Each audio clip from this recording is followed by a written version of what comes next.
We looking good. We sounding good. What's good with it? So, man, coming off of a big win. How y'all feeling? That defense was looking great. Defense was looking great. Offense was looking good. We go ahead and go over some stats, go over some injury reports. We're going to be going over a few things, but we're going to let some people roll in. I checked the YouTube, and it's looking good. It's looking clear. Yes, sir. Yes, sir. Man, what y'all think about Nathan Peterman, though? That's the first thing I wanted to jump out and start talking about for sure was the Nathan Peterman thing. He was looking good. And with him playing well, it kind of made me think about Marcus Mariota and where he could land, what his situation could be with the Raiders. If Nathan Peterman continues to play well, what does that mean for Marcus Mariota? Could he be traded? Could he be traded sooner than we think? The fact that he supposedly had an injury, I don't really think it's a real injury, as we all know. Sometimes they'll say that just so the guy doesn't go on the field. If you've seen last night, he was suited up. He for sure was suited up. So tell me what y'all think about Nathan Peterman. He went 246. He didn't throw any touchdowns. He for surely got us down the field, but it was one interception, 246 yards. So he did look good on the field. Also, Zay Jones. Zay Jones sparked the fuse out there. For real, y'all let me know. Zay Jones sparked the fuse. And I know a lot of people wanted to talk about Zay Jones always looks good in practice. He's always working hard. But at the end of the day, he went out there and balled out. And you got to understand the chemistry is there because those two played with each other. Nathan Peterman and Zay Jones played with each other back in Buffalo. I believe they're out of the same draft class. If correct me if I'm mistaken. We got our first question. How everybody doing? Good morning. Let me pop into the chat real quick. Good morning, B. Al, Norman, Knock on Leatherwood. Good morning, family. How we doing? Raider, Dangerfield. What's good? Will Sapp, good morning. Mike Nizer, my guy. Robert Jackson. What's good? Yes, sir. We got the first question. Say, yo, Ray, does Peterman have to make the final 43 or there a chance another team claims him? If anyone would even want him or Mariota out. I think the thing with that is we can't really let Peterman go. He knows the system. He's been here for some years. And I feel like Mariota has more value. So if we go ahead and trade Mariota, then we have Peterman. I think that's why we kind of want Peterman to be out there so we can see what we have in his skills, if he's picking up the system, if he's going to be cohesive with this offensive unit. And the fact that he's with the second team and he's out there playing pretty well, he has that chemistry with Zay Jones. I think we would want to keep him around. Mariota, I feel like, has more trade value, so I think Mariota would be out first. But you really don't know. You don't know what's going on in John Gruden's mind. You have no idea. So for surely, that's a good question, man. But I think Peterman's going to stick around. And that's the reason we are having him play a lot. And we want to see what we can get out of him. And if he's going to be a solid backup to Derek Carr, I think we're locked in with Derek Carr, and that's why we got to see what Peterman is going to do. Yes, sir. I don't know what YouTube was talking about earlier on, some crazy ass, man. Who gets to start next week? That's an interesting one, man. Now, the thing is, if you think Mariota's going to come out and start next week, then you might be right. There's only 3 preseason games. We got to remember that. There's only 3 preseason games. And I feel like it's one or the other. You don't want Mariota to go out there and play poorly because then his trade value is going to go down. Now, if he goes out there and plays well, then obviously it's going to be the opposite. So I don't know who's going to start next week. Potentially, honestly, I don't know, man. It might be Mariota for a drive, and then we'll see some more Nathan Peterman. I don't know if we're going to see DC in the second preseason game, though, man. I want to say good morning, everybody. Welcome to Good Morning Nation. We got some people in here. If y'all don't know, I'm going to be doing a good morning show after each game. I don't know if I'll do it for every preseason game. I'm going to do it this time because last night I wasn't able to hop on. I had some personal things going on. I did catch the game, but I wasn't able to do my live because I planned on doing a live right after the game, a post game, and I had to cancel that. So I'm right here with y'all. We up here in the Good Morning Nation show. So welcome everybody. And we getting down the line.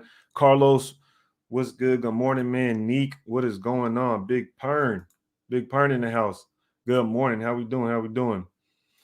We'll go ahead and get to this question. Artie Mack, what's good? Artie Mack, how you doing? Good morning, man. Hope you having a good day. Hey, we feeling good. We coming off a win. Yo, Ray, do you think Trey Vegas took the RB3 spot?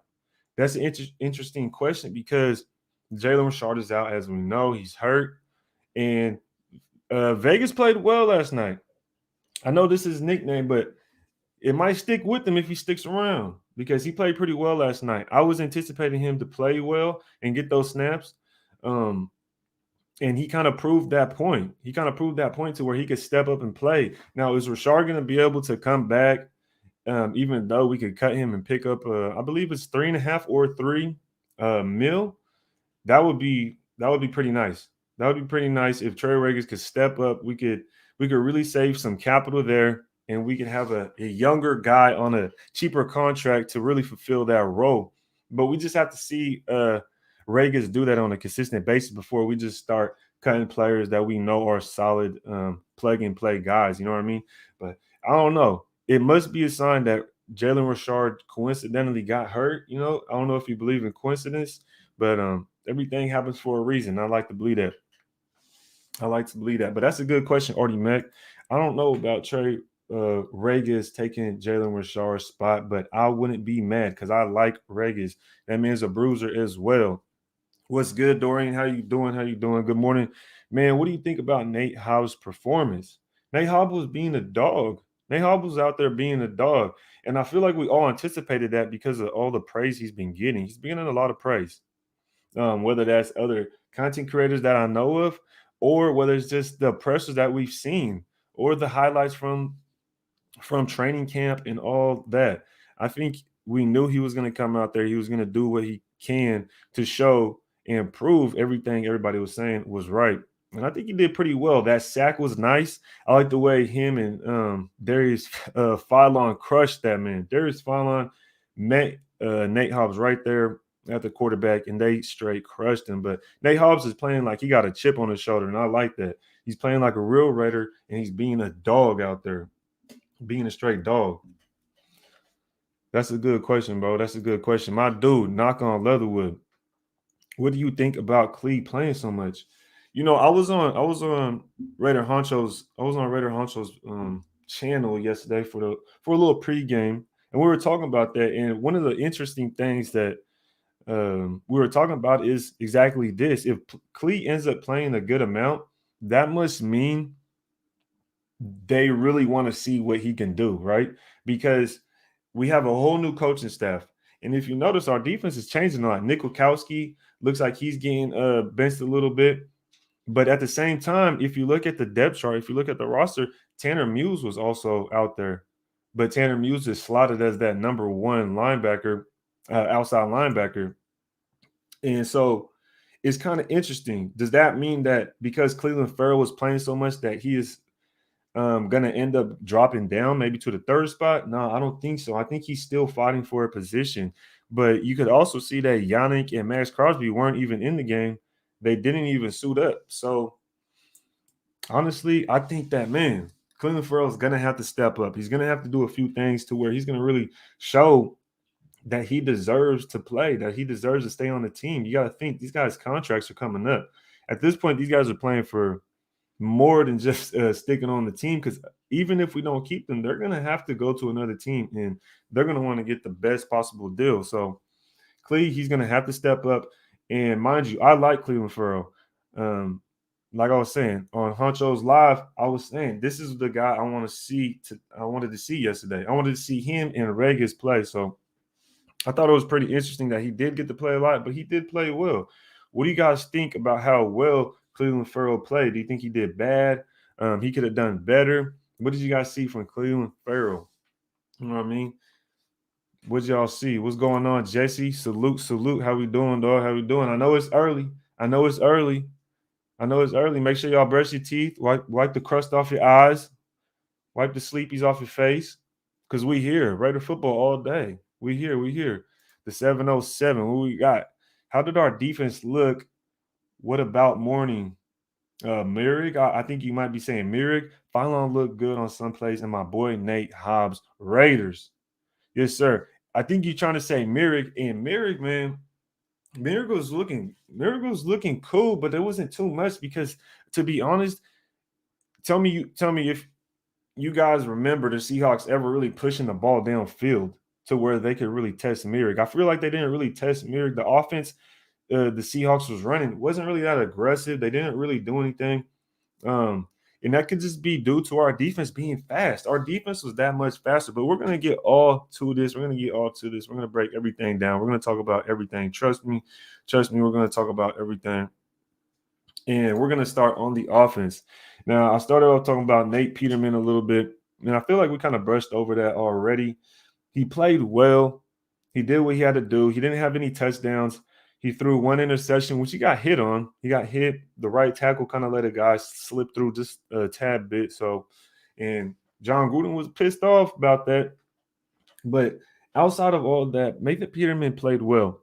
Now, get to Robert Jackson's question. He said, "Hey, Ray, what do you think about BJ Emmons? I actually like him more than Regis. Great pedigree, former number one high school running back in the country, and used to play at Bama." Now, let me tell you something, man. That boy did play well. And I think the fact that Regis played well and Emmons played well, it shows a lot that maybe filling that position might be a little bit easier than we think. But again, they would only be taking Jalen Richard's spot because we know Josh Jacobs is locked in, and we know for sure Drake is locked in. Like those are our top two, so they're fighting for that third spot. And I think Emmons did play well. You would just have to pick your poison, or in other words, choose your preference, right? You'd have to choose your preference because whether you like Regis or Emmons, it was just going to be between those two, as you already know. Let's go ahead and look at their stats real quick. So we got Regis with 13 carries, 62 yards, and one touchdown. Emmons went for 9 carries, 45 yards, one touchdown, and 22-yard long. So he was breaking out a little bit more. He had 5 yards per carry. That was Emmons, and then Regis had 4.8 yards per carry. I mean, they were kind of neck and neck. If you kind of look at it, they're kind of neck and neck. I feel like Edmonds had just a little bit more explosion. He was a little bit more shifty and could really cut and take off. You feel me? So I'm thinking with that one, Edmonds did play a little bit better, and he might be slept on a little bit. So that's a good one, Robert Jackson. That's a good one. He might be slept on a little bit. So let's go ahead and jump right into the fullback. And I ain't gonna stick on this too much, but you did see there was another fullback. There was another fullback out there, and what's his name? I believe his name is Garrett Groshek. Is that Garrett Groshek, the other fullback? He was out there making some blocks. I'm not gonna stick on this long, but he looked okay. We're just gonna go down the line.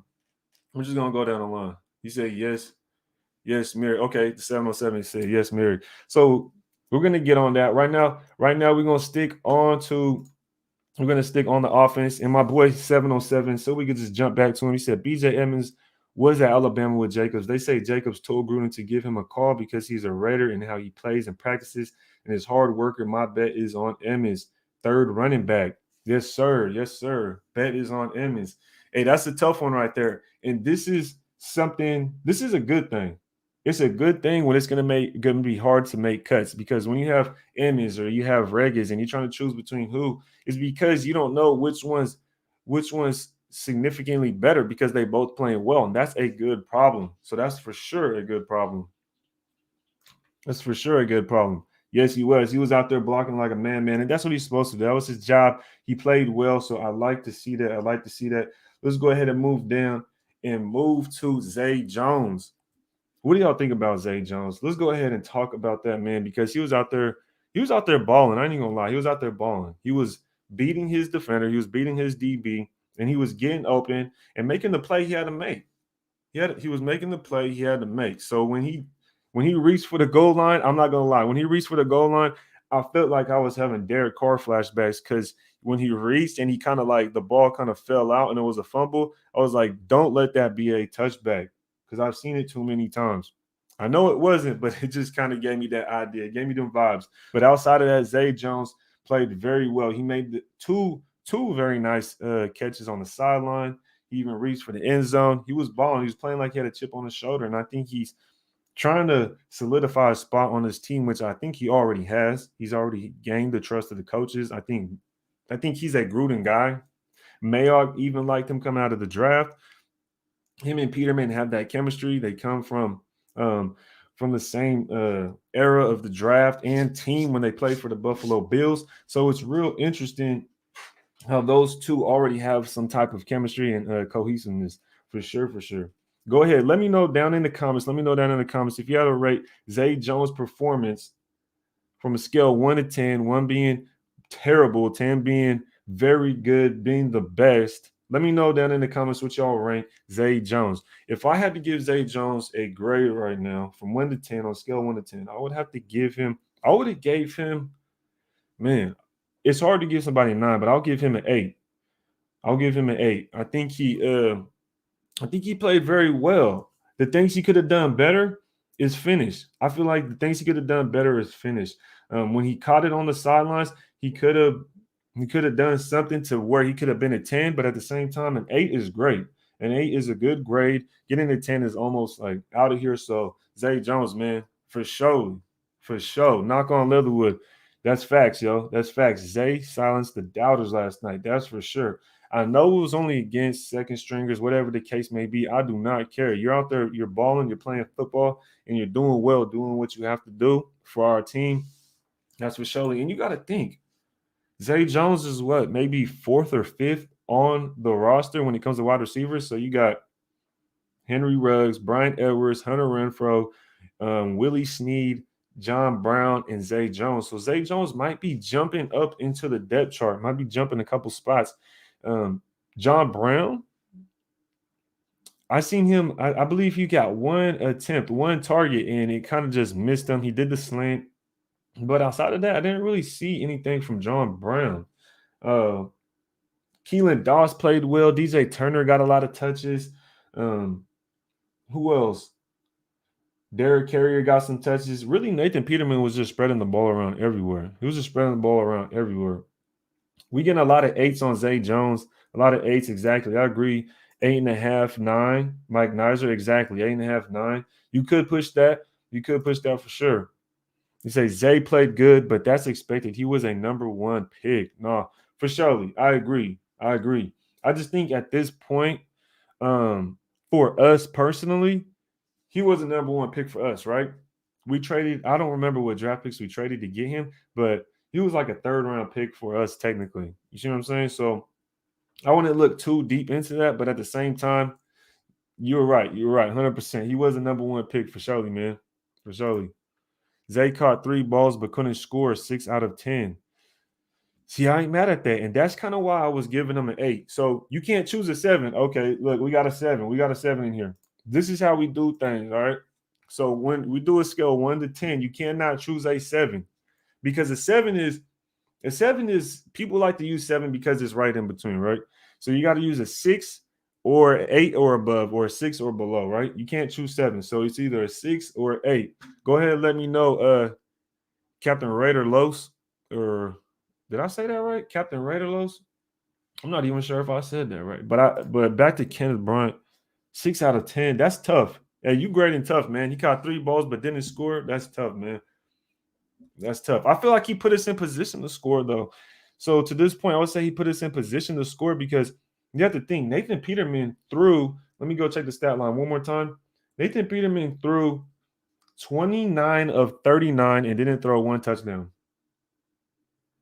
So what would y'all give Nathan Peterman? What would y'all give Nathan Peterman's grade? On a scale of 1 to 10, you cannot choose 7. What is Nathan Peterman's grade? Mind you, he threw 29 of 39, 246 yards, 1 interception, and he had a rating of 79.7. So what would y'all give for Nathan Peterman? What would y'all give his grade? Because he didn't score any touchdowns either.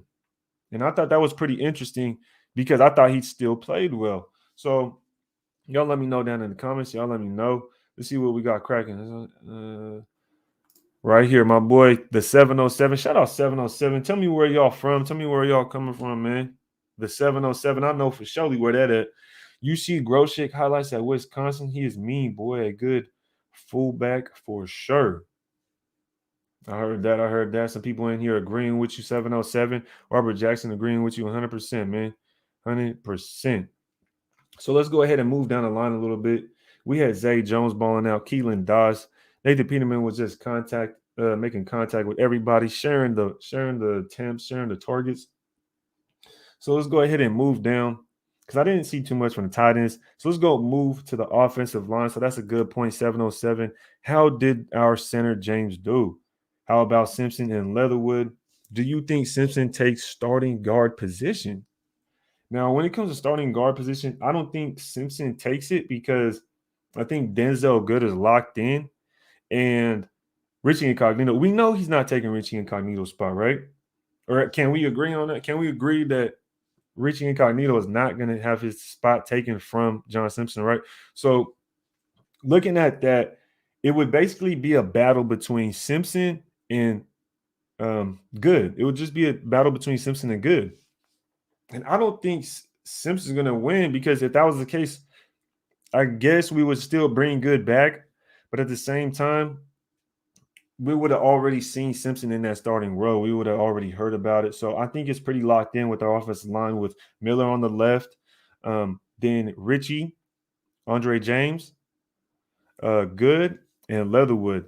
As far as how well James played, I think he played pretty well, honestly. I think we had, in general, I think we had pretty good play from our offensive line. Now, Leatherwood did give up a pressure. I can't remember exactly what quarter it was. Obviously, it was early in the game because he didn't play the whole game.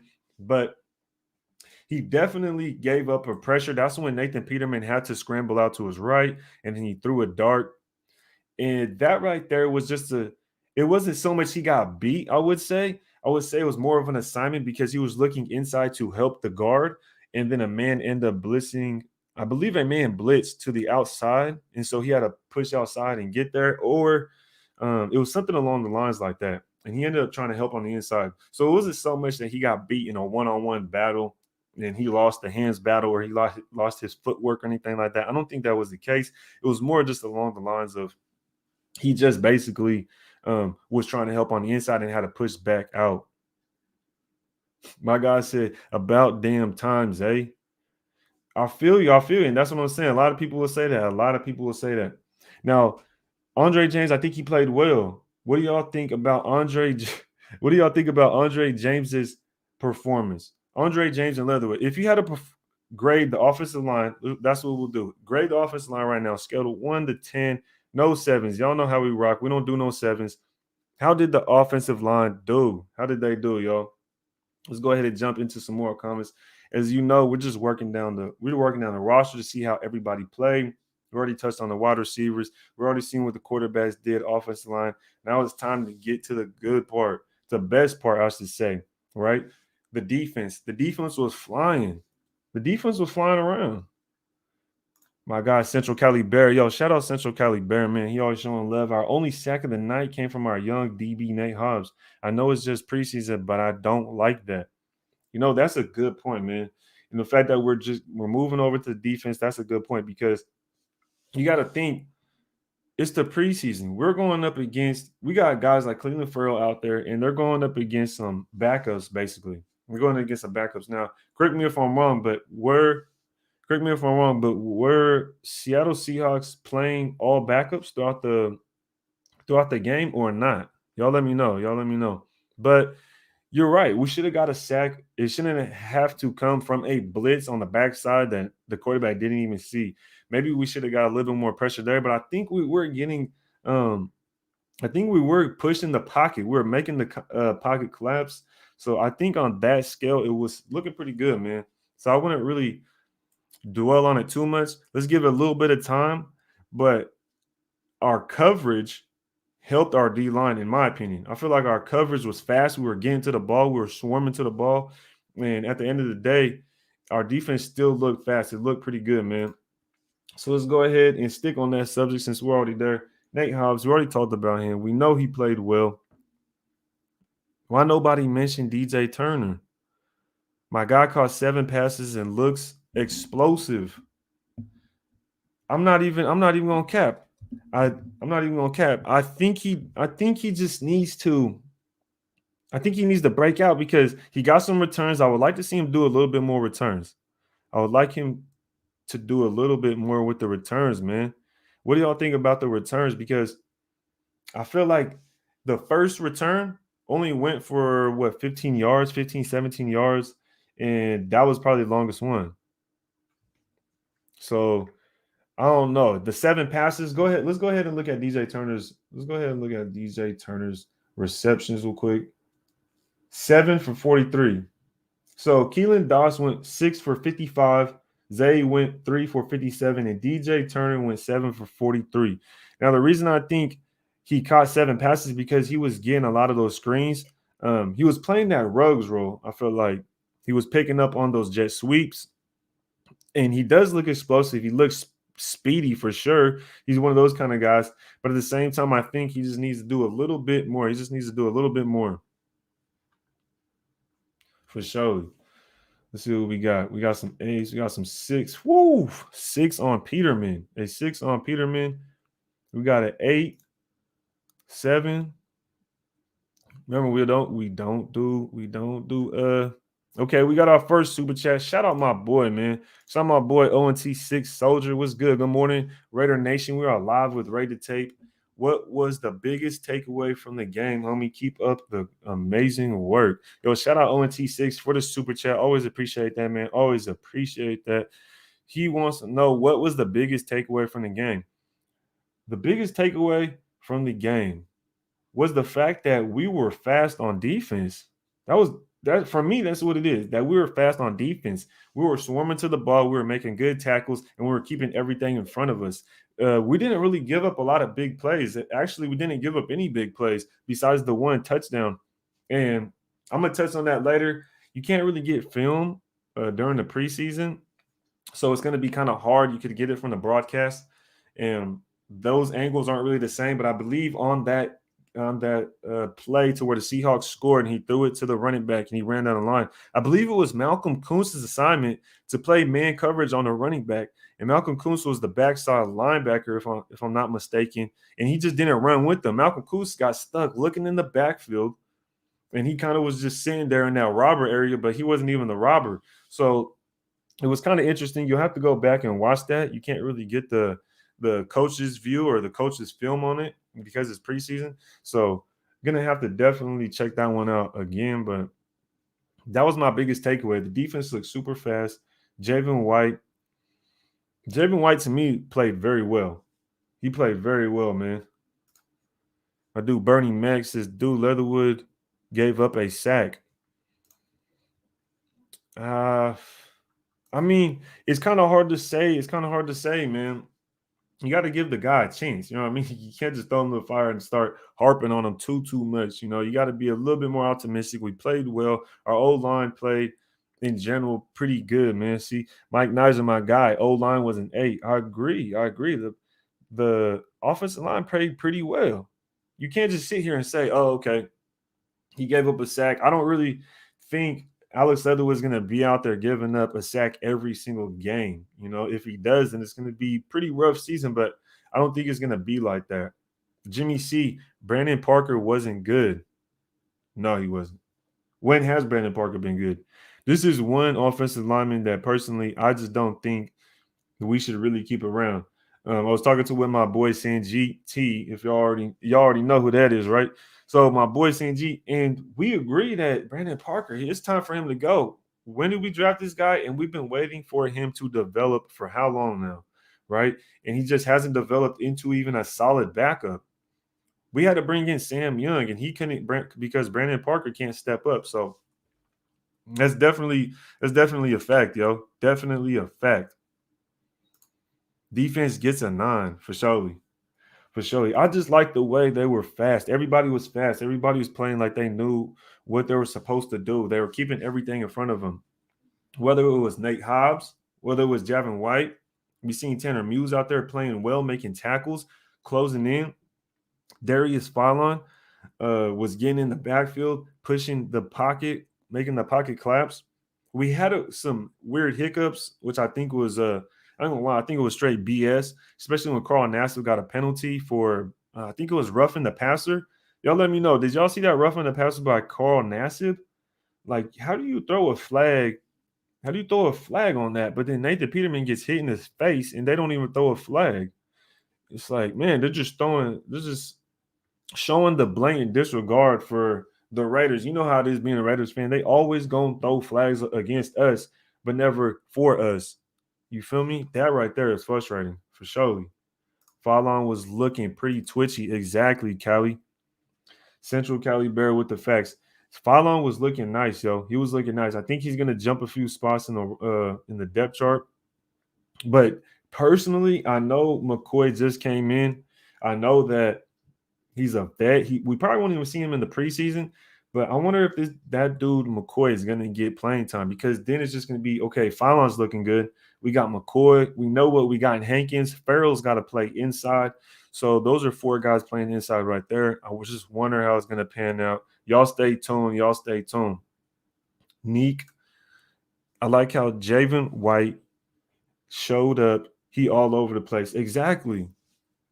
Javen White was all over the place. This dude was close. I need to do a video on this, man. I need to get some type of all 22 film, coaches film of the game, so I want to do a video on Javen White because he was flying, man. He was flying. I seen him on a play where it was a rollout. It was a bootleg by the Seahawks quarterback, and there was a guy, a tight end, coming across the field doing a crosser, and Javen White closing speed. You just see him right there in the middle of the field, and then he closes his speed all the way to the sidelines, and it was crazy fast.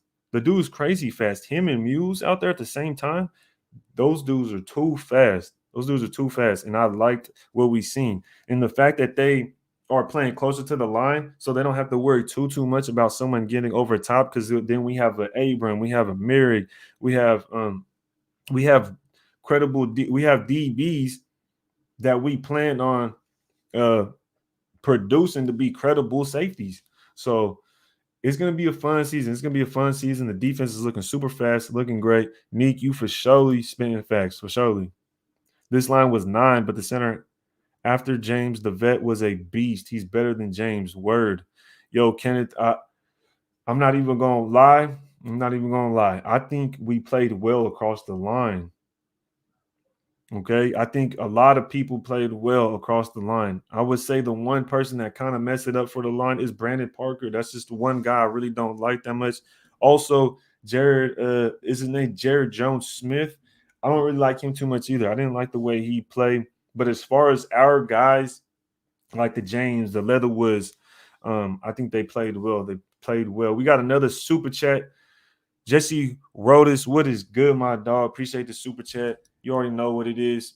Hey, where you from, Jesse? Let me know. Let me know in the chat, man. Shout out where you from, dog. Just showing you some love early in the morning, bro. Stay blessed. Rated 100. Yo, that's 100, Jesse. Really appreciate that, dog. Let me know where you from, man.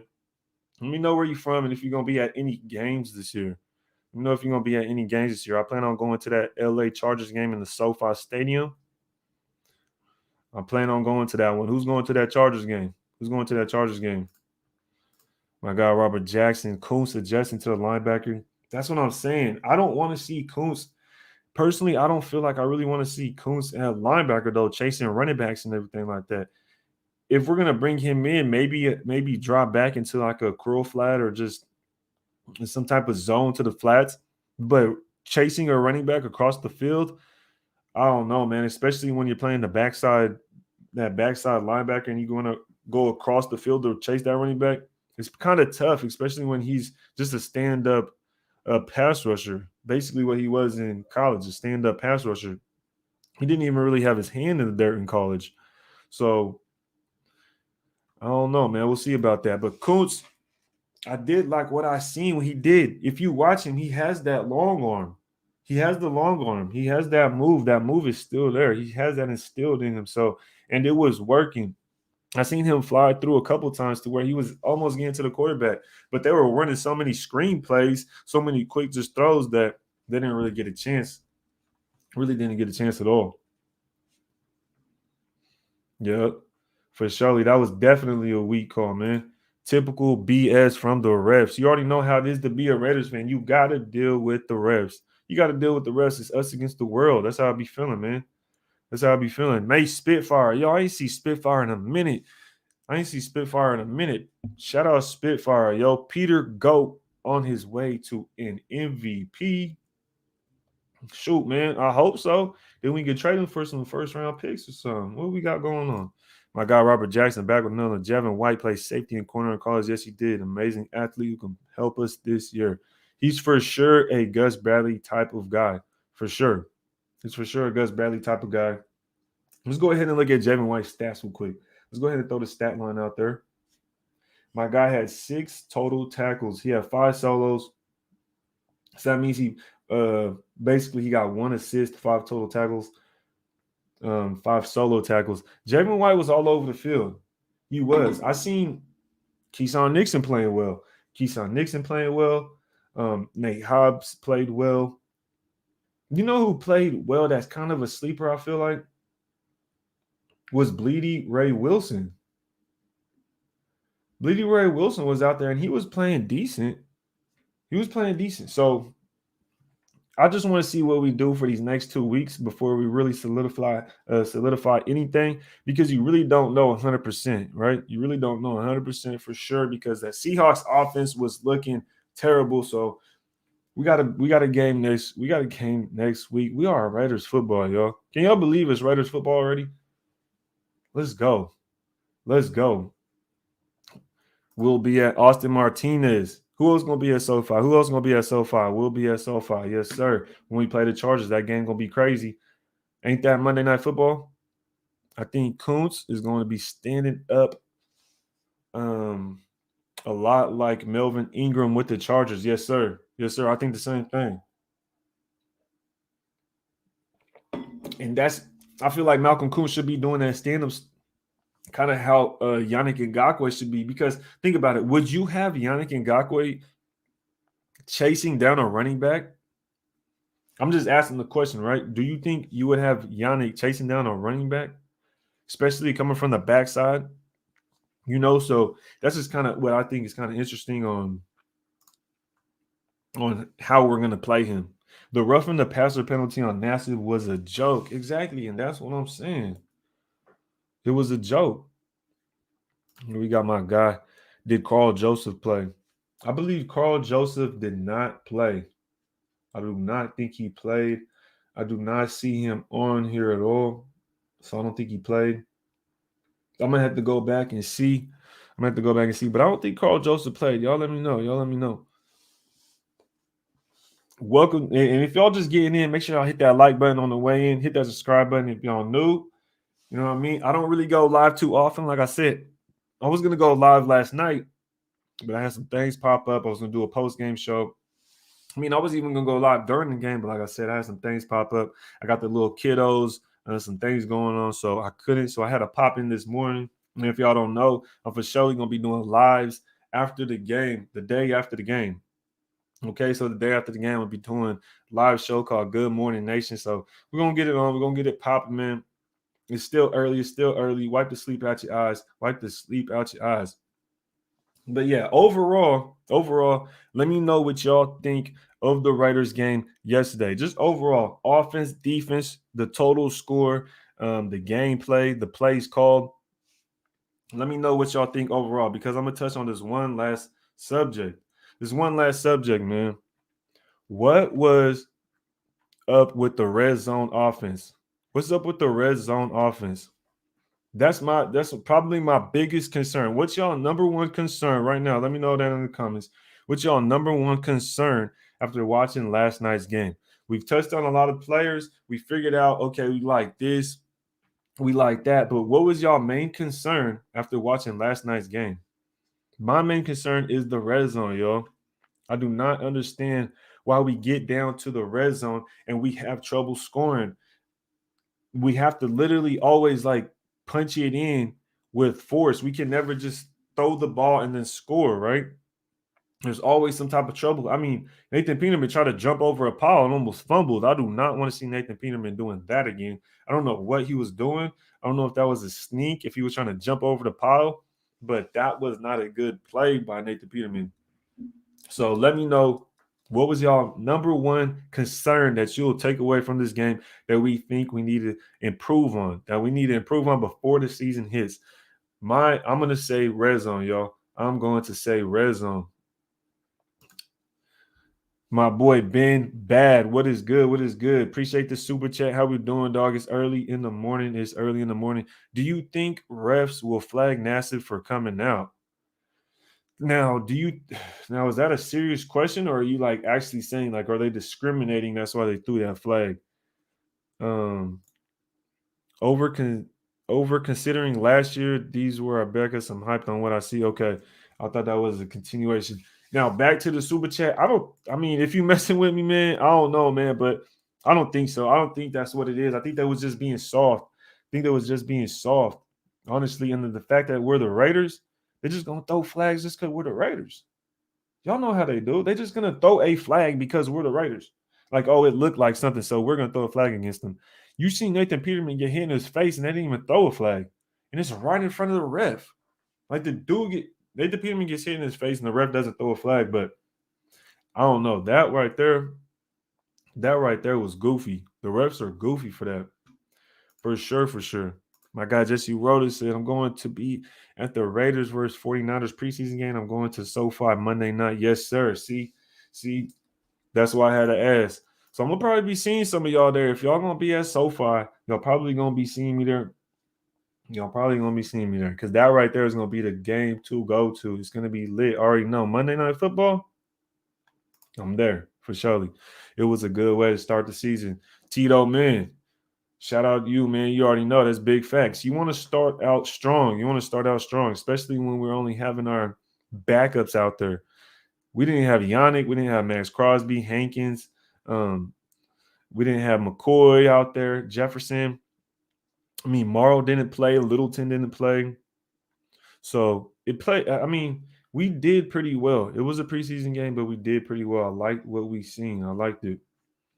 My guy right here, my guy. He says next week we'll see the first team get on the field. They should play in the second quarter, maybe until the half. There's only 3 preseason games, so next game will be the most action first team will see. Now, that's the thing. This is the first time for me that there's only been 3 preseason games, so I'm not sure how the coaching staff is going to do it. So first team, maybe the first team will be out there, maybe not. I don't really know, man. I'm not going to say for certain because I don't know. So I would like to see them out there probably 1 drive, maybe 2. But outside of that, I would just like to see them for at least 1 drive and then just call it a day until week 1 when we play the Ravens on Monday Night Football. And if y'all don't know, we doing a pregame show. Pregame show. Me and Raider Honcho got a pregame show. It is every game, 17 games this week. So y'all know y'all got to tune in. Y'all got to make sure y'all tune in. We're going to go live an hour and a half before every game. And that's going to be the pregame show. Y'all know it's going to be lit. Y'all know it's going to be live. You know me and Honcho always turn up. My guy, Captain Raider Low says, Phylon and Thomas got a good push up the or down the middle. They did. They did. And that's what I was saying. We didn't get the sacks we wanted. I know Hobbs made the DB blitz, but you would like to see that 4-man pass rush get there. You would like to see them get it done. You would like to see Clelin Ferrell come off the edge and then the defensive tackles go up the middle. But at the same time, I feel like we did pressure the quarterback. We did put pressure on the quarterback, and then we made it hard for him to pass. Our DBs were dropping back into their reads, picking up their man, and the quarterback didn't have anywhere to throw. Now, I don't know if that's based on because of the talent of the quarterback we were facing and the offense we were facing, but you have to give credit where it's due. Now, this is what I wanted to talk about is the red zone. Coach is still running plays in the red zone. What is going on with the red zone? Tito, man, let me know. What do you think about what's going on with the red zone, yo? This thing crazy. My guy cracking jokes. Cookies is the handoff king of the game. That boy wild. I know they was capping on him last night. Special teams and red zone. Exactly. Those are my two. I agree. I agree. Those are my 2 concerns right there. Okay, so we got Steven Richards saying not concerned with the red zone. With the first team, I expect the trio Waller, Morrow, and Edwards to all get over 6 touchdowns. They will be our three-headed red zone monster. That's the thing, though, man. I know that we have Waller, Morrow, and Edwards, but if we can't score on the weaker defenses, then I just don't understand how you're going to be able to do it against the best defenses in the entire league when you play like Baltimore Ravens. Baltimore Ravens has had top three defense the last 3 years, and we're still struggling in the red zone. And that's the thing. You can't say that you're not concerned. You have to be concerned. We were the first year Gruden got here, we were ranked 23rd in the red zone. The second year, 22nd, and then last year we were ranked 22nd again. So if this year we rank in the 20s in red zone again, that's an issue. You have to be concerned, especially the past 3 years. A lot of things changed on the defense. Not a lot changed on the offense. All right, so I really wanted to see us punching in the red zone on a second or third down. I don't want to see us having to go for it on fourth down just to score when we're at the 1 yard line. We shouldn't have to do that. We shouldn't have to do that. That's my point. We need better red zone efficiency, and we still show that we lack in that red zone efficiency. We're still dropping off in the second half. We need to spread out that defense. We are too compact with that 3 tight end setups, sets up and down the field. Exactly. Ray Love, I agree 100%, man. We have to change up the offense a little bit. These are concerns that I have. To make it throughout the whole entire game. We have to set ourselves up for better success, because I feel like we get into the second half, we have a lead, and then we just start punching it up the gut. Like it's just run, or it's just some simple little throws, and we get kind of conservative. And I don't know. And that's the thing. I don't know if Greg Olsen was making calls last night. Y'all let me know. Did y'all see Greg Olsen like suited up like he was making calls or making the decisions on the plays, or what the case was on that? What do y'all think about that? Was Greg Olsen actually making calls, or what? The red zone problem is running formation. We win all the time. I would love to see spread. Exactly. So we can all agree, man, and that's what I'm saying. When there's a group full of people saying it like that, then it's obvious. It's obvious. Refs are men who have their values. Yeah, man, I'm not really gonna touch on that. All you can ask from the refs is to be consistent. Exactly. Oh man. But as far as Gruden and that play calling, the red zone dropping off in the second half, I don't know what's that due to, man. I think it's conservative play calling, and then that 3 tight end sets like my boy was talking about. We know what it is, and we have to fix that. We can't keep falling off in the second half. You can't expect Gus Bradley to say, okay, hold them to 7 points the whole game, or just hold them to 7 points in the first half, and then we're going to be conservative the rest of the game. You can't expect somebody to do that. That's crazy. That's crazy. Shout out from Germany, my guy. Shout out Raider 187. Shout out from Germany. Raid the tape. Yo, what's good, my boy Raider 187? That man got the Easy E profile picture out in Germany. That man get down. That man get down with the NWA with the Compton. Shout out my guy from Germany, yo. Shout out. I do agree, though, in the red zone, we need to attack more horizontally instead of just smashing up the middle. Yes, man. That's what I'm saying. And then you think in the red zone, we're kicking field goals still. That's what I'm saying. You can't just be sitting here kicking field goals all the time. We need to score points. The game last night would have been like 28-7 or whatever, instead of being whatever it was, I think 20 or something like that, right? We need a finish. We need to finish. We're leaving points off of the board. We're taking points off of the board every time we kick a field goal, yo. Like that right there. No, that right there is just not. It's just not working. Whatever the case is, it's just not working. It's really not.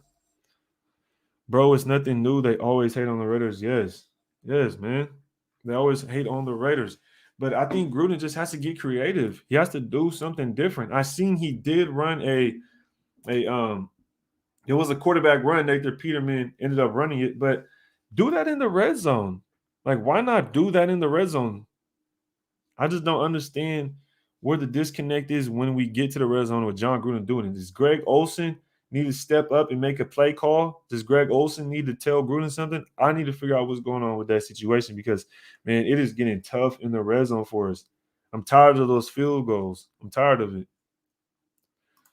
Guy, Gruden still calling Spider 2 wide banana in the red zone like nobody gonna see that coming. Like, dude, you making the same play calls. Every time he gets in the red zone, he just wants to force it up the middle, and they're ready for that. They are ready for that. Like, at what point are y'all gonna realize that we can't not do that every single time? It was still a 50, even before the game. Before the game, the announcers, the commentators were saying, the Raiders have to work on their red zone because last year their efficiency was around 50%. What did we do last night? Our efficiency was about 50%. We kicked 2 field goals and got 2 touchdowns, right? Like, is that they literally said it before the game and then what ends up happening. So we have to see improvement in that red zone, man. We have to see improvement in the red zone. We got Raider Dangerfield. Shout out him, man. Was Gruden being vanilla? I wouldn't say so because you seen when we came out, we was forcing the ball downfield. We were pushing the ball downfield. We didn't even start off with the greatest field position either. We really didn't. I believe we started on our own 17. Correct me if I'm wrong, but I believe we started on our own 17 on that first drive, and then we made it all the way down the field. So I just need to figure out what exactly is going on when it comes to that red zone efficiency, yo. That is going to be an issue if we don't fix it now. So we need to figure that out sooner than later. Shout out SB3. Shout out SB3. Can't wait to see Abrams blitzing just like Hobbs. For real, for real. Quarterbacks better strap their chin strap for surely. Because if that was, imagine if that was Abram and not Hobbs. That quarterback would have been done, which he was done. He was done. I believe he got hurt on that play, which is unfortunate. You don't see anybody get hurt, but that boy got cracked. Phase 2 Waller in the red zone will up our percentage. That's the thing, Robert Jackson. We have to do it. We actually have to throw the fade. We never throw the fade. Like, we actually have to throw the fade in the red zone to where it'll be effective. But we never do. We just punch it up the gut, or we do a play action bootleg, and then we try to throw it to the flats, and people already know what we're going to do. You know what I mean? And that's kind of where I have an issue with it. We have to change it up. John Gruden has to do something. Let Greg Olsen make the play calls in the red zone. I don't know what it is, but have somebody else do something, because whatever Gruden's drawing up, whatever he decides, it is not working, yo. It's not. And I agree. Phase 2 Waller would help us a lot more. It would help us a lot more, but we just don't do it. Man, yesterday, the Broncos are playing the Vikings, beating the dog crap out of them. And I see Teddy Bridgewater throw a fade to one of their rookie wideouts. And that's what I want to see from us. Why aren't we doing that? It was so easy. It was so easy. And Carr could do that. Derek Carr could do that. I know Peterman was playing, but if the play is there, you still run the play. You still have to see how effective it is in the game. And that's what we're doing, but we didn't do it last night. We did not do it. So we got to figure that one out, man. The tight end from Penn State looked better than Bushman. Okay. Probably not going to pull out the good red zone plays in preseason, though. That's the thing. But I completely understand what you're saying, because you ain't going to pull out everything you have in preseason. You ain't going to show your hand in preseason. So that's 100%. That's a fact. So you're 100% right. But you still want to show that you're going to be able to get it done, right?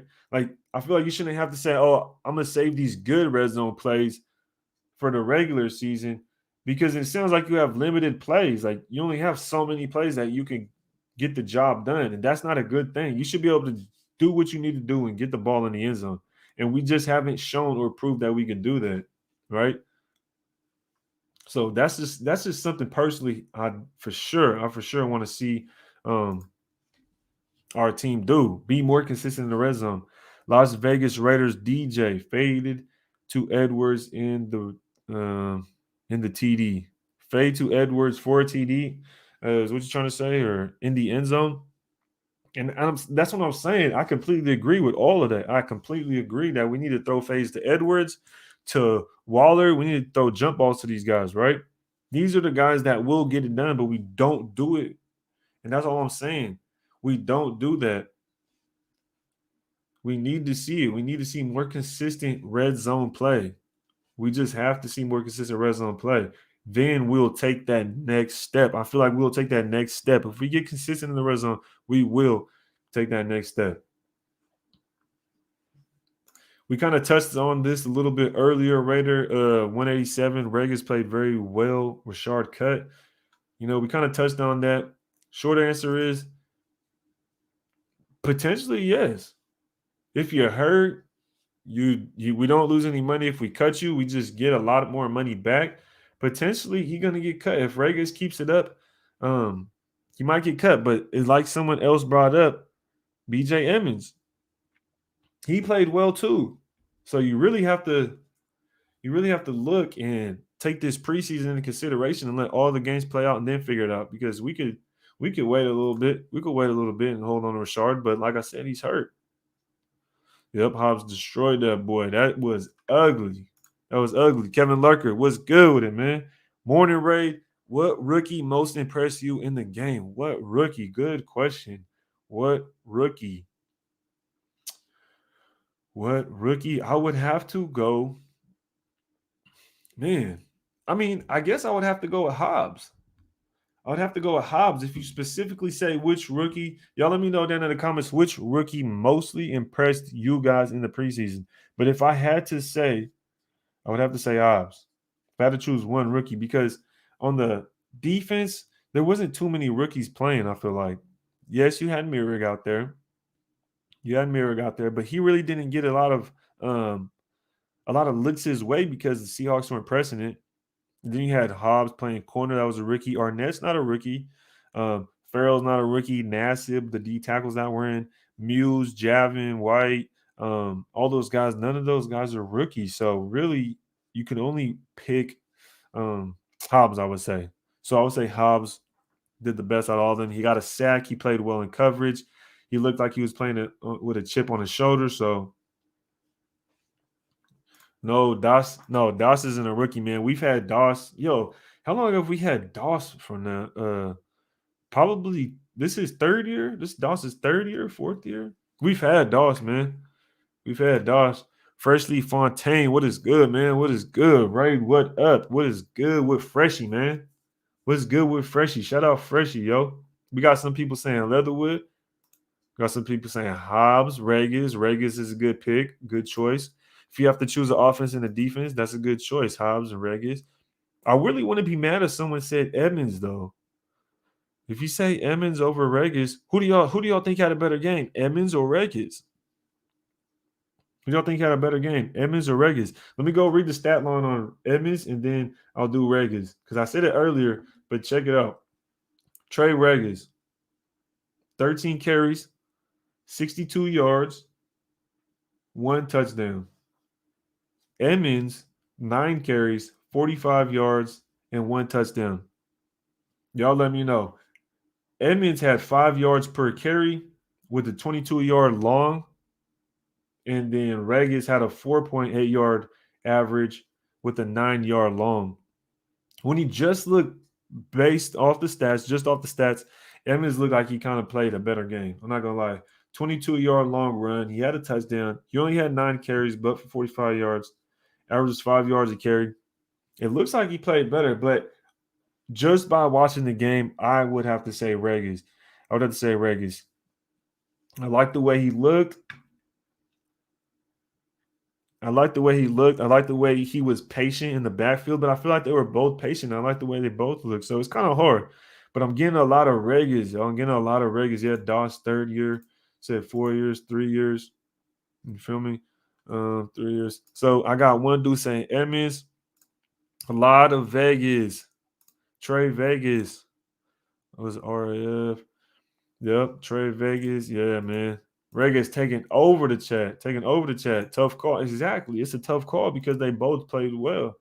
They both definitely played well. So I'm not really mad. Whoever you choose, I'm not really mad at it. I cannot say I'm mad at that. That defense looked solid. Defense was attacking, and people were in position to make plays. Yes, sir. Yes, sir. For surely. They was looking fast. I've been on here for about an hour now. I just wanted to pop on, say what's good. Oh, man, my boy Wash Raider popped on. You feel me? Page hopping up and win. Yes, sir. Yes, sir. Yes, sir. You already know what it is. It feels great to come off of a win. And it's the first week of the NFL season. It's the first week. It's not official yet. It's only the preseason, but it feels good. So we know what's up. We know what we got going on. And we got next week. So next week we have a game. Is the game on Saturday next week too? Is the game on Saturday next week too? Y'all let me know. I ain't even gonna lie. When I seen the time in the game, I was like, yo, I didn't know it was that late. I didn't know it was that late. And I was talking to my boy on the East Coast, Raider Honcho, and he was talking about like, damn, man. He was like, because I was gonna do a post-game show. And he's like, damn, man, if you do a post-game show, it's gonna be like 1 a.m. out here. Because he on the East Coast. So I was like, damn, I didn't realize how late the game was. You feel me? Yo, my guy, he said, yo, Wash Raider, shout out Wash Raider. If y'all don't know, Wash Raider does film. He does film breakdowns on the Raiders. Go follow Wash Raider right now. Hit that subscribe button on Wash channel. That dude be going in. He said, Ray, we almost let Seattle come back. Yo, I ain't even going to cap, yo. I ain't even going to cap. When I was like, what are we doing? And personally, I wouldn't even say that's because of the defense. I wouldn't say that. I would say it's because of the offense. If we would have been putting up touchdowns instead of field goals, they would have never had a chance. But at the end of the day, we still won. We whooped their ass.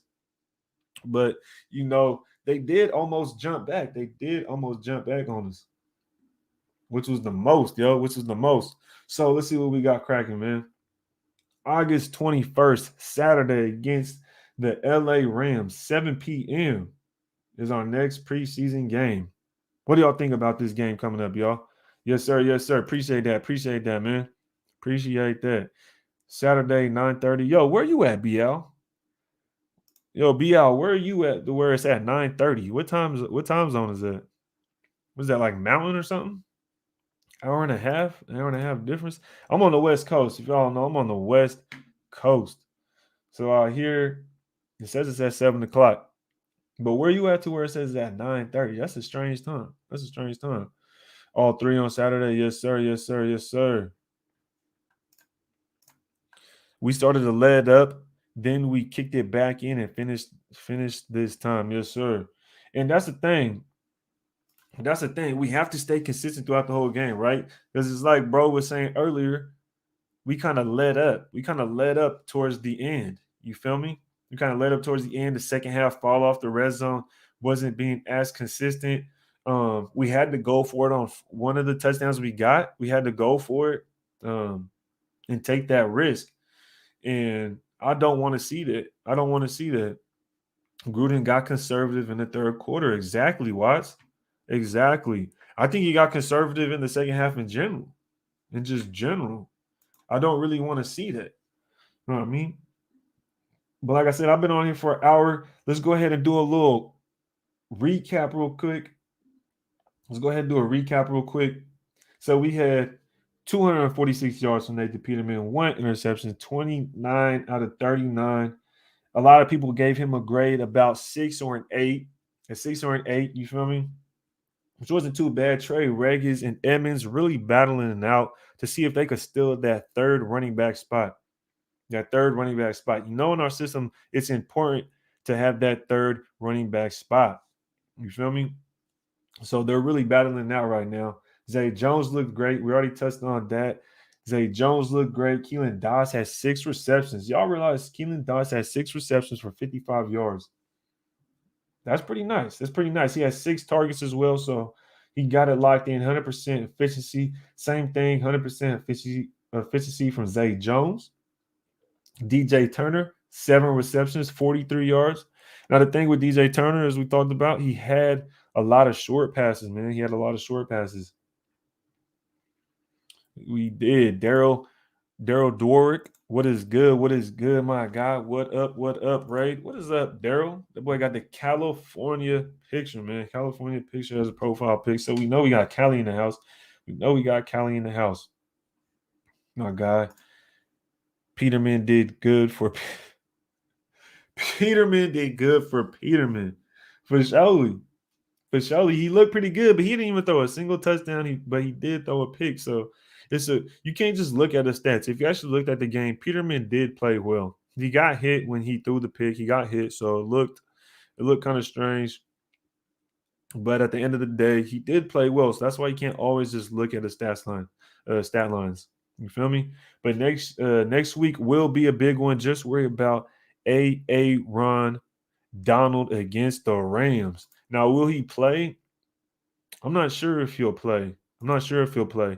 Um, but it is the second preseason game, so they might be playing the starters and rest them the third week. And if he does play, that'll be a huge test for Andre James. Can you just imagine right now, Andre James is going to have to step up against Aaron Donald. Their defense is solid. They have Jalen Ramsey over there, Aaron Donald.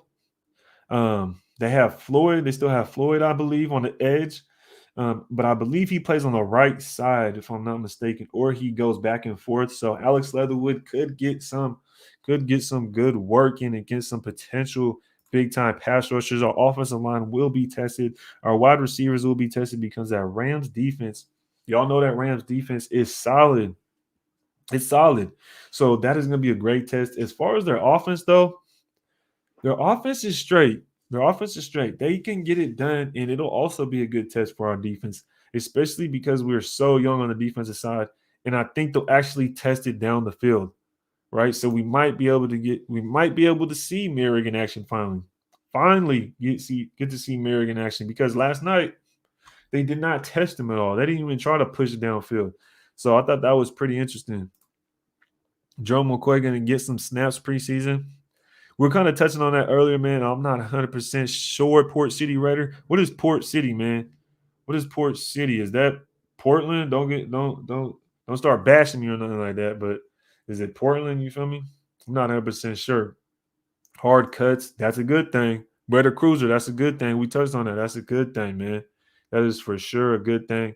Okay, we got a super chat, my guy. Francisco Pancho, what is good? He dropped a super chat. Appreciate that. Always appreciate very much the oblige, my dude. Red zone offense still the same. Gruden's fault. Levitt sucks. Phylon, the best interior D lineman. Hobbs, day one starter. Okay, we got a lot of okay. Red zone offense still the same. Gruden's fault. Man, me personally, I think it's Gruden's fault. I think it's Gruden's fault. And I've made a video on this before, and I know some people might disagree with me on this, but that's fine. We could disagree, but we still Raider Nation. And the fact is that when you look at our red zone offense, before Gruden got here. We didn't have the issues. We've seen Derek Carr throw phase. We've seen Derek Carr get it done in the red zone. And the fact that for instance, we played the Chargers and Mariota came in, our offense still stalled out in the red zone. If you go watch the game, it didn't change. Mariota went in there. We ran the same plays basically, bootlegs, whatever you want to call it, and we still were kicking field goals. That's how we ended up going to overtime because we were kicking field goals instead of touchdowns. Now, you look at last night, we're stalling out in the red zone. Nathan Peterman was a quarterback. So when people want to say, "Oh, is the red zone is because Derek Carr's scared or he can't get it done?" That's not what it is. That is not what it is. Before Gruden got here, the year after Carr got hurt, we were ranked top 15 in the red zone. If I'm not mistaken, we were top 15 in the red zone the year before Gruden got here. I believe Carr's rookie year, we were first in the red zone. The second year, I believe we were ninth. The third year with Carr, we were 15th in the red zone. And then I believe the fourth year with Carr, what was that? We were, I can't remember, man, but I think it was like 10th or something like that. But ever since Gruden got here, we've been 22nd his first year, 23rd his first year, 22nd his second year, 22nd last year. And then now we're going into year 4. We need to see those numbers improve. It's Gruden 100%. In my opinion, it's 100% Gruden. So, yes, Red zone offense still the same. Gruden's fault. Yes, it's Gruden's fault. The facts are there. You could go look at the track. You could go look at the track record. You could look at the history of our red zone efficiency. And the only thing that changed was when Gruden got here. All right. So I'm just saying, I just like to base it off of that. Levitt sucks. Man, I'm not a big fan of Levitt, but I'm not gonna say he sucks. I'm gonna say he is a quality special teams guy. I wouldn't say Levitt sucks. If you go put a guy out there where he's not supposed to be, yes, he sucks. So if you put Levitt at a starting safety position, Levitt sucks. If you go put Levitt on the special teams and tell him to go tackle somebody or put him on the punt team or whatever the case may be, he's a good football player. And I think you can only be judged based off your role. So I think Levitt is a good special teams guy. And I think that's basically what it is right there. That's what it's all about. Phylon best interior D lineman. Yo, this man getting a lot of questions in for this super chat, yo. I ain't even gonna cap, man. Interior D lineman. Best interior D lineman. I would say we have to see McCoy first. I would say we have to see Gerald McCoy first before we start saying Phylon is the best interior D lineman, because McCoy is coming off an injury and he is older, but he still had 5 sacks, I believe, the year before last. He was out last year. He was recovering. He's supposedly healthy, right? We signed him, whatever the case may be. So before we jump to conclusions, I want to say Phylon is the best yet. I want to say that yet. But I will say that Phylon showed out, and he was making the case for himself. He was looking twitchy. He was looking fast off the ball. He was creating pressure. So I for sure like what I seen from Phylon. Hobbs, day one starter. I think Hobbs is a day one starter. And that's because of the variables at hand. When you have Lawson getting suspended, why not? I don't think Amik is. I don't think Amik's going to take that spot. So, yes, Zay Jones take Jay Brown role. I don't think Zay Jones going to take Jay Brown role. I think Zay Jones plays a very special role, man, to where he will basically play anywhere Gruden tells him to. I think he knows all of the wide receiver positions, so he could play whatever. He could end up picking up a jet sweep. He could just be a red zone threat. He could run slants, catch a screen pass. He could block for the screen. He could block for the run, specifically come in just to block. So I think Zay Jones is just an all-around wide receiver and just an Army Swiss knife. You know what I mean? I think he has a lot of tools. I think Gruden uses him for a lot of things.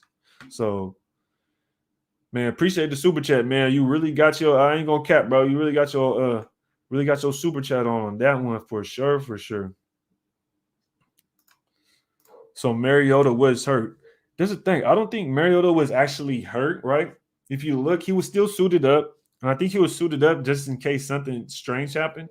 Because if Nate Peterman would have been hurt, I don't think Case Cook or Case Cookis is his name, right? Case Cookis. I don't think Case Cookis would have ended up coming into the game and actually doing anything. I don't think he actually understands the plays and the concepts or whatever the case may be. So that's why he's just out there handing the ball off at the end of the game. You know what I mean? So I think I don't think Mariota was really hurt. I think they just say that so he didn't have to play, but he was suited up. I don't think he's hurt though. They're going to put in work and practice with the Rams for sure. I believe we practice with the Rams all the time though, right? Not all the time, but I mean every year. We practice with the Rams every year, right? So it's always good to get practicing with them. And I think this year it should be different. This year should be different. And I can't wait, man. Hobbs a day one starter. Yes, for surely, day one starter. Let's see. Okay, we got 209 Stockton in the house. 209 Stockton. So Port City is Stockton. Oh, I'm tripping, bro. I'm tripping. Shout out Stockton, man. Shout out Stockton, yo. I know you out there holding it down, man. I know you out there holding it down. Bakersfield, California in the house. Shout out Bakersfield, man. Shout out Bakersfield. 805. 805 in the house, holding it down. Yes, sir. Yes, sir. Yes, sir. Like I said, you right. Our red zone offense wasn't that bad under Musgrave. Exactly, man. Watch Raider Chucky play calling. Put that on a T-shirt. Yo, I'm telling you, man. That man got to change something about his red zone offense. He has to change something about it. His play calling is so sus, yo. His play calling is so suspect when it comes to the red zone. Don't get me wrong. In between the 20s, in between, man, we could be at the 1 yard line, right? We could be at the 1 yard line, right? Shout out JoJo Valdez stopping in, man. Good morning, good morning. Welcome to Good Morning Nation. But man, we can start at the 1 yard line and we can get all the way down to the opponent's 1 yard line, but then we just can't punch it in. Like we have to literally sit there and force the ball like 4 times just to score. And I don't want to see that. I want to be able to score on second down, a third down, on first down when we're in the red zone. You see what I'm saying? I don't want to have to force it on the fourth down and go for it. We're already at the 1. What is so difficult about getting the ball in, right? You can make it all the way down there, but you can't finish the job. I don't know what it is about that. I don't know what it is. Yo, shout out Francisco May said, yeah, I get my super chats words. Yo, I appreciate it, man. I love the questions, though. I love the questions, though. Good questions. Very good questions, man. Very good questions, yo. With the trust that is starting to build with Edwards, I expect better red zone execution. Yes, I 100% agree. And if you watch the game against the Broncos, Brian Edwards came in to score that touchdown, and it was a fade. And we haven't seen that, since Michael Crabtree. When's the last time y'all seen us throw a fade in the red zone like we used to do with Michael Crabtree? Remember when we were playing the Chiefs? In that game, we were playing the Chiefs, and it was zero on the clock. It was Thursday night football game, and we hit Michael Crabtree in the corner of the end zone, right there on the pylon.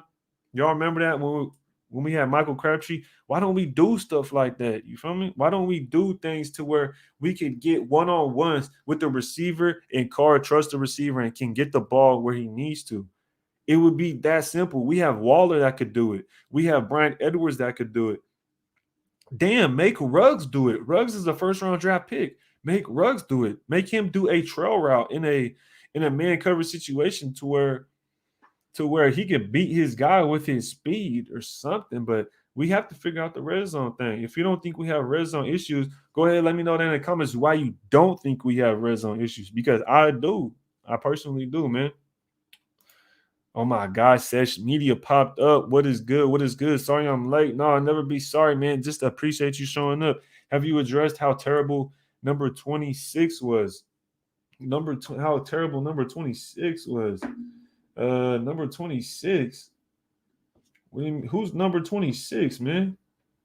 You gonna put me on a spot like that? OG, you gonna put me on a spot like that, Sesh? Oh, Nevin Lawson? Nevin Lawson? We already know about Nevin Lawson, man. I'm tripping. I already forgot about him. I don't know what's going on with Nevin Lawson, man. We know he's suspended. In that, 3 games or 2 games, something like that.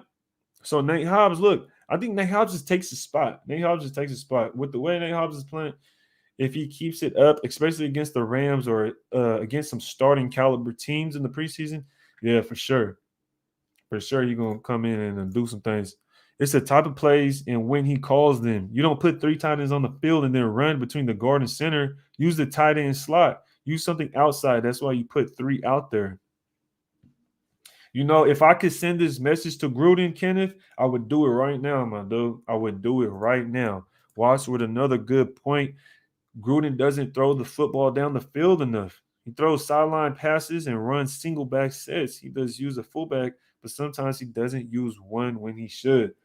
I think he just needs to take advantage of the one-on-one opportunities. If you have guys like Waller and like Edwards, perfect example like Aitman. Why didn't we throw something to Aitman? It's the preseason. This is where you would see it. Are you trying to just go out there and say, okay, we're doing good? And this is just the way Gruden plays football. Is he ever going to change it, though? Is he ever going to change it to give our guys opportunities? You know what I mean? Like, that's frustrating. I just don't understand where the disconnect is. Where is the disconnect? Yep. Daryl Dorwick for surely, man. Sesh Media on it. Nevin Lawson didn't do himself any favors last night, especially dealing with the PEDs, man. Especially dealing with the PEDs. Like, what are you thinking, you know? to where you feel like you could just play bad. You're coming off of an off season to where you're getting suspended because of some stuff. So my guy Steven Martinez, what is good? What is good? Welcome to Good Morning Nation. Raid, what was it? Regis that picked up that blitz off the corner? I believe it was, man. I believe it was. I believe it was. I'm gonna be trying to do some breakdowns. It's gonna be hard because I believe you can only get the broadcast. You can only get the broadcast angle, and YouTube doesn't like when you use the broadcast angle and you try to break down film. So I'm gonna try and figure something out. If anything, I might make a video to where it'll just pop in a short clip of whatever I'm talking about. Then it'll just go back to me talking. But I'll for surely try to put some clips together, especially for the preview for next week against the Rams. For sure, for sure. Yeah, for Shelly Watts, I agree. DJ Turner, bro, I like the kid. He was looking shifty. He was doing a lot, getting the jet sweeps, returning. I would have liked to see him do a little bit better on the return. Let me know, Watts. Let me know what you think about that in the chat. About DJ Turner's return game. I feel like I would have liked to seen a little bit better vision on the return. Yep, Fallon looked good. Yeah, we touched on that. You feel me? Got a little bit. Go ahead, jump right to this. I think I almost missed the super chat, man. I know my guy popped in. Austin Martinez Honcho was saying Mariota isn't hurt. Gruden is just hiding it because he sucks. I don't think. I mean, I don't know if Honcho was exactly saying because Mariota sucks, like, oh, he's a terrible quarterback. I think he was just saying he doesn't want Mariota to go out there and play because if Mariota has a bad performance, it hurts the value. You know what I mean? It hurts the value of the player. And I think what Hunter was saying is he doesn't want that to happen. You feel me? I feel like Mariota has a certain value right now because of what people know of him, what people have seen. And so I think that's all Hunter was saying. I don't think Hunter was saying, yeah, Mariota completely sucks. No, I don't think he was saying that. I think he was just saying that there's a certain level of value that he doesn't want to diminish by him, Mariota, going out there and having a poor performance. You feel me? So you'll have to ask Hunter on that exactly what he meant, but I tried to clarify that. I don't think he was saying that.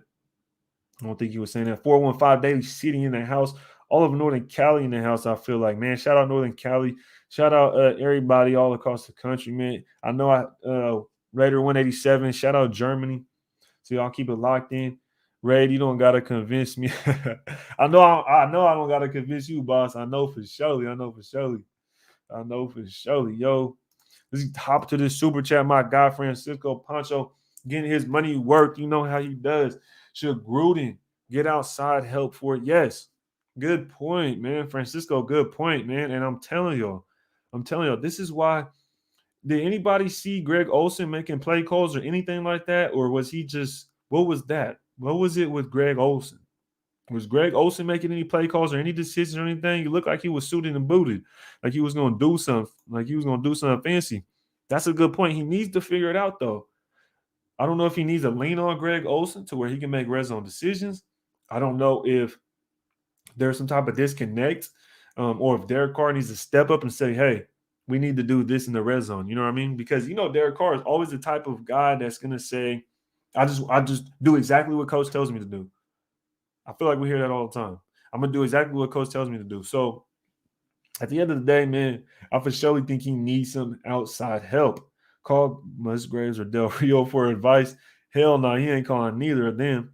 I for surely don't think he going to call them, man. It's just crazy to think that we fired Musgraves after we went to the playoffs. And then Del Rio wrote his goodbye letter when he fired Musgraves. But thanks for answering my long super chat. Go Raiders, man. Always appreciate, very much obliged, Francisco Poncho. Shout out to you, man. Where you from, boss? Let me know. You gonna be at any Raider games, dude? Shout out to you. Man. Mississippi in the house. Sheesh. Mississippi in the house. That's what I'm talking about. We got Raider fans everywhere, man. Everywhere, yo. I've only been to Mississippi once, and I was just driving through, so technically I was there. technically. You feel me? Port City back with it. Edwards, Waller, Jacobs, and Drake in the red zone is going to be nice. That's the thing, man. I'm not too worried. I'm not. The thing is, I know we have playmakers, but we have to utilize them, right? We have to utilize them.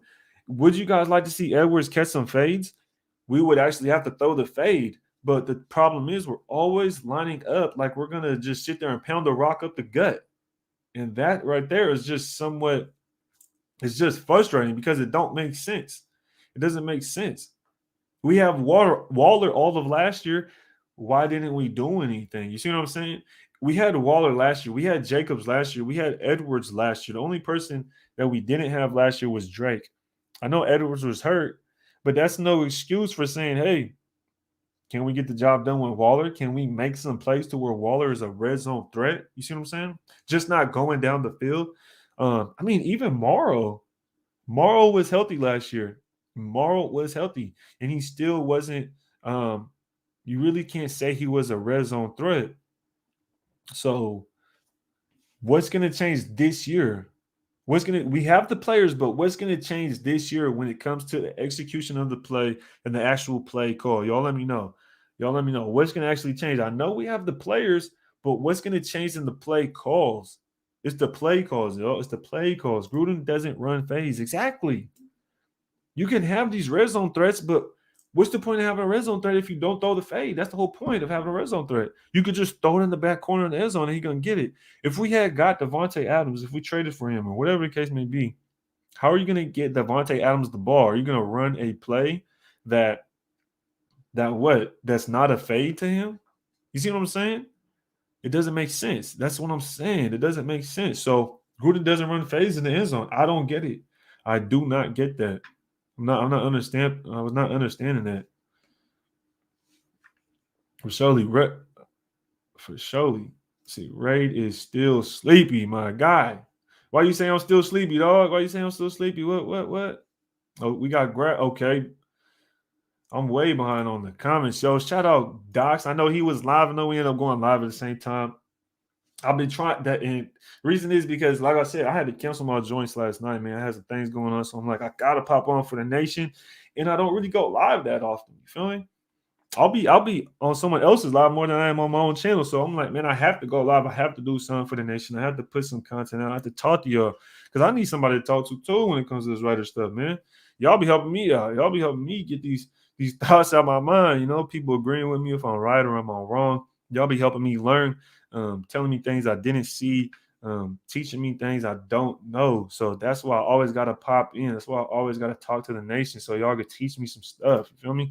Shout out Jackie Rader. Shout out Jackie Rader, the one and the only female, I believe, that's really putting on for Raider Nation when it comes to this content creation. And it's not an easy thing. So big shout out to her. Big shout out to Jackie the Raider. It looked like last night was a tryout for O-line and a running back for surely. For surely. For the O-line, for the running backs, for everybody. For everybody. But big time the O-line and the running backs for sure. Especially the fact that we send out Andre James and Alex Leatherwood as two of the only offensive linemen that are going to be starting, and you send them out there. That's a very good opportunity for everybody else because you do have some starters with you, right? Nathan Peterman had, for the most part, a pretty clean pocket. He made some pretty good throws. Zay Jones made opportunities. Zay Jones might have helped himself when it comes to being on that depth chart where he is placed. So, Foster was injured last year. Was Foster Moreau injured last year? I don't think he was injured. I think he was coming off the injury, and that's why we brought Wayne in. I think we were just kind of like tailoring Foster back in because he was coming off the injury. We don't want him to kind of get held up or hurt or anything like that. But he was there last year, and we still could have made plays for him, right? Well, against the Colts, Derek Carr makes a very good throw to him, and my guy makes the catch, makes a man miss, and scores a touchdown. Against the Colts, he didn't look too hurt. But my point is that even though, say, Foster Moreau was hurt, we still had Waller, we still had Edwards for a handful of games, and we still had Wynn for a handful of games. There's still red zone threats, and that's just kind of my point. So I understand, even if some guys were hurt, we still have to figure out how to get it done, yo. We still have to get it done. For surely. Yep. Shout out Graf. Shout out Graf. Shout out Graf. For surely. For surely. Doc's in the building. Yep. Yep. Daryl, Dory, Jesse Otis. You already know what it is. Shout out Terrence L. Carey Jr. I'm gonna have to, for sure, I'm gonna have to call you TLC. I'm gonna have to call you TLC Jr. for sure. Tell me if you cool with that, boss. Tell me if you cool with that. Terrence TLC for sure. If y'all don't know who Terrence is, this man be putting on for all of Raider Nation. I'm telling y'all right now, this man puts on for Raider Nation, yo. No cap. I am not a fan of 81. Not a fan of 81. So far, we got bad notes on 81 and number 26. Yo, watch Gruden and Carr taking over if Gruden can't be aggressive.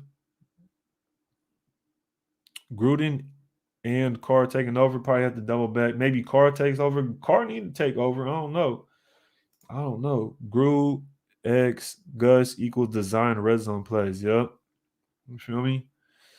My guy says, I nominate Ray the Jedi Master as our new OC. Hell no, man. I appreciate it, but I ain't gonna be no OC because trust and believe, if I do bad, y'all gonna be on me, boy. Y'all finna tear me apart, man. And honestly, I'm not really much of an offensive guy. I'm more on the defensive side. I love playing defense, yo. I love playing defense. I like getting interceptions, man. I like getting interceptions and playing defense. So I'm more of a defense guy, man. I like when people hit and playing coverage, man. Coverage is, I love to play coverage. When I play football, I would hope every pass I hope every play was a pass and the pass was going to my side. That's all I know, because playing DB, you get sleepy out there playing DB. You will get sleepy, especially when people just run in or it gets boring. You're just out there by yourself. You know what I mean? Nobody even close to you unless a wide receiver comes out there.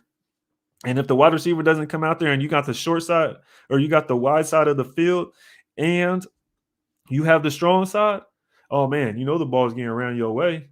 You better get ready to hold down your side of the field. So I like playing defense, man. I don't know about being an OC for sure, but Raider 530, just stop running every time when, bro. Raider 530, exactly. I mean, what else do you want? What else do you want me to say, yo? I don't understand. What's going on. The morning show is definitely Ray the Tape's brainchild. Yo, I ain't gonna lie, that's the first time I heard brainchild for surely the GOAT. Yes, sir, yes, sir, yes, sir. Yes, sir. And if y'all don't know, we will be going live. This is Good Morning Nation. So if y'all don't know, this is a segment to where we will be going live after the game, the day after the game. You understand me? And we gonna hold it down for y'all the day after the game. So it's gonna be called Good Morning Nation. Yes, sir. Yes, sir. Graph, you gonna see Graph for surely pop up. So shout out Graph. You already know who that is. You already know what it is. Who's number 86? Who is number 86? Y'all saying all these numbers, man. Y'all killing me right now. Y'all saying all these numbers trying to put me on the spot. I don't know what the number on the fourth tight end is, honestly. I ain't even gonna cap on you right now. Let's see who's number 86. I got you right now, boss. I got you right now, yo. Raiders number 86. Yo, that is there even a number 86 on the Raiders? Is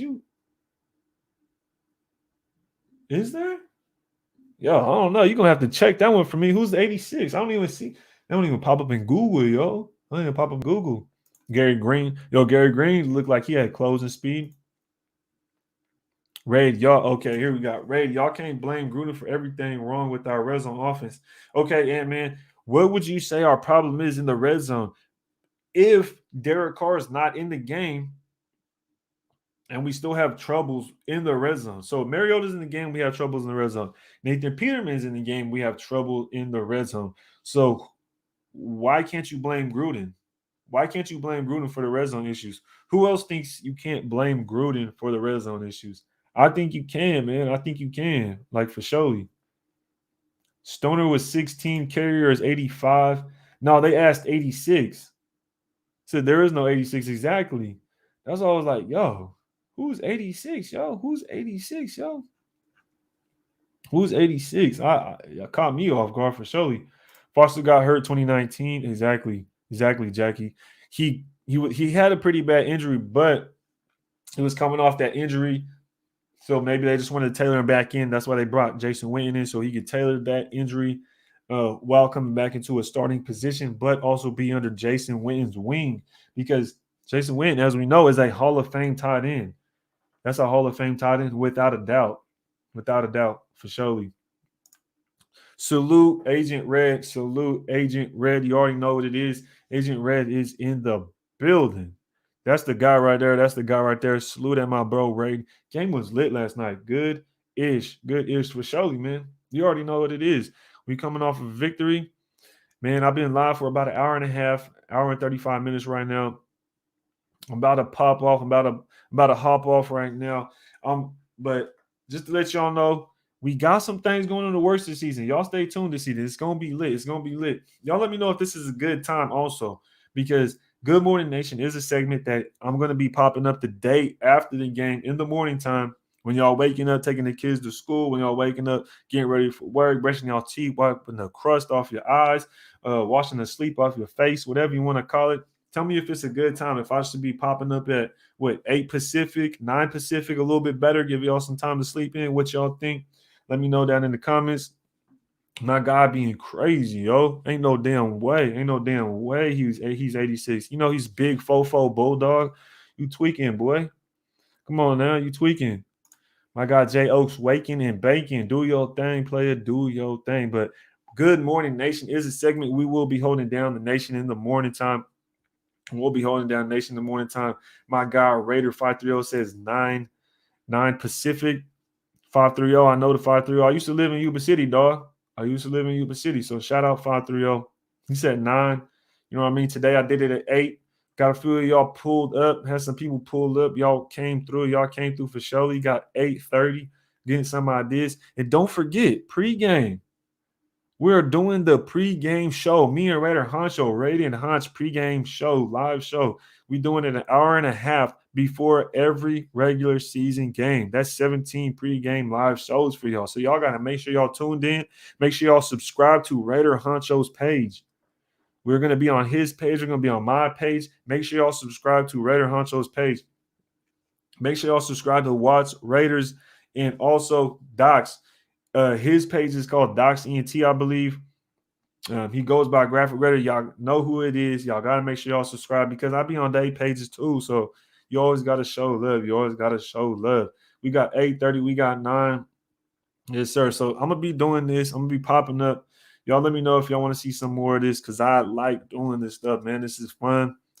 Like I said, there's not a lot of film that could be broken down right now because they don't put it out for the preseason. So these lives, I like doing these lives. Oh, snap. He said, I'm in Roseville. Okay, bro. Okay, bro. I'm right here too. I'm right here too. Yes, sir. Yes, sir. Yes, sir. Ray, this is a good time, bro. Yes, sir, Jesse. Yes, sir, Jesse. I was late. No, I feel you, man. And like I said, I would have put out the thing is the lives will be I'll put a notification that the live will be um I'll put a notification out sooner. I'm gonna make the live sooner so y'all can see like I'll be going live at this time. It's just I had to do it a little bit later because last night I had some things going on. I was supposed to go live last night. Ended up not happening. But I'm in the P. Shout out to the Bay Area. Shout out Sacramento. Shout out to the 530. Shout out to everybody out there in the South SoCal, you know what I mean? Whole nation. Dude was from Germany, so I appreciate y'all pulling up. I really do. I really do.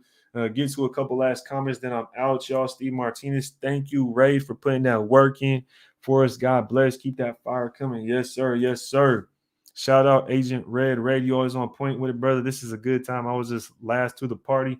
Hey, man, you showed up fashionably late. You feel me? You showed up fashionably late. It's all good. You got to do what you do, man. I appreciate y'all pulling up. If y'all can't hit that like button on the way out, I appreciate everybody pulling up. Raider Nation, you know what it is. Enjoy y'all week. Enjoy y'all week. We have a good week. You feel me? We just got a W. So y'all should be enjoying y'all week. Until next time, y'all know what it is. Appreciate you, Kenneth. This was great, Red. Yes, sir. Yes, sir. Yes, sir. Shout out New Mexico. But until next time, y'all know what it is. Y'all know what it is. Until next time, man, raid the tape.